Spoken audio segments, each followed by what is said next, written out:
আমাকে টাচ করলে আমি অসুস্থ হয়ে যাই, মানে আমার মানে ফিজিক্যাল রিলেশন বা শারীরিক যে সাবজেক্টটা আমার কাছে এটা কোনো বিষয় মনে হচ্ছে না। রাজের সাথে আমার ফার্স্ট পরিচয় হয় পহেলা বৈশাখ।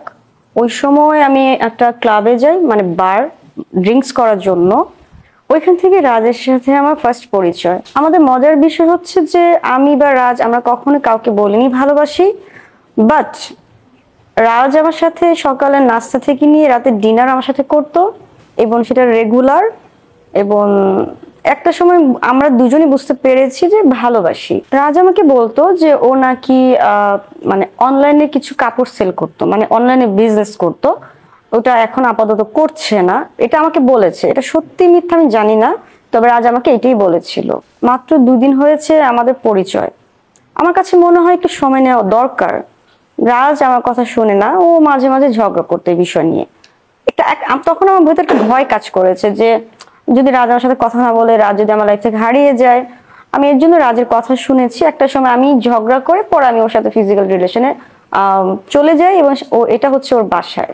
ভালোবেসে যদি একটা ছেলে একটা মেয়ে নিজের সম্মান বা নিজের শরীরটাকে শেয়ার করা হয়, এটা আমি বলবো মোটেও খারাপ না। কারণ হ্যাঁ, এটা সমাজের কাছে বলবে যে ম্যারেজ ছাড়া কিভাবে তোমরা ফিজিক্যাল রিলেশনে যাও, এটা আসলে বলার জন্য বলা। কিন্তু আপনারা একবার ভেবে দেখবেন, একটা ইয়াং ছেলে মেয়ে যখন একসাথে হাজবেন্ড ওয়াইফের মতো একদম কাছে থাকে, না চাইলেও অনেক সময় হয়ে যায়। আর এখানে তো শুধু ফিজিক্যাল সাবজেক্ট না, সাবজেক্ট হচ্ছে ভালোবাসা এবং মনের একটা ফিলিংস। আর যেখানে ফিলিংস কাজ করে সেখানে ফিজিক্যাল রিলেশন বা শারীরিক যে সাবজেক্টটা আমার কাছে এটা কোনো বিষয় মনে হচ্ছে না। আপনি কি নিজ ইচ্ছেই আপনার ইজ্জত সম্মান দিয়েছেন নাকি সে জোর করে আপনার সঙ্গে ছিলেন? না, আসলে আমি রাজকে বলেছিলাম ফার্স্ট টাইম যে আমরা সময় নেই, মাত্র তো 2-3 দিন 15 দিন পরিচয়, তারা হওয়ার দরকার নেই। ওটা মানে এক সময় রাজ ঝগড়া করতো আবার কথা বলতো, তখন আমার ভিতরে ভয় কাজ করতো যে আমি আসলে চাই না রাজ আমার লাইফ থেকে হারিয়ে যাক।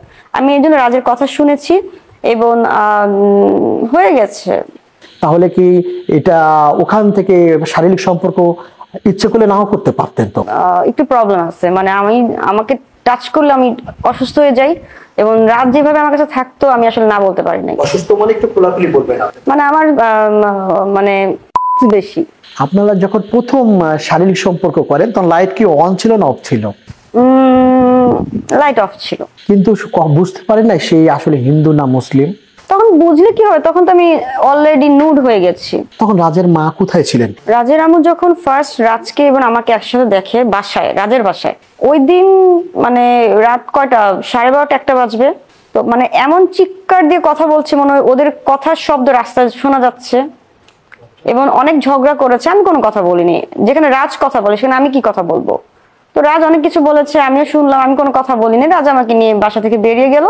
তারপর তো আমার সারা রাত গাড়ি দিয়ে বাইরে ঘুরলাম।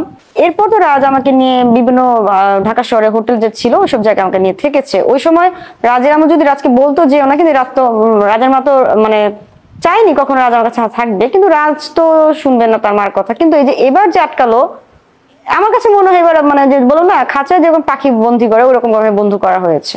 রাজ কি আপনার জীবনে প্রথম প্রেম নাকি এর আগে কারোর সাথে সম্পর্ক আপনার ছিল? নো নো নো, রাজই ফার্স্ট আমার। আপনি কি ভার্জিন ছিলেন? হ্যাঁ।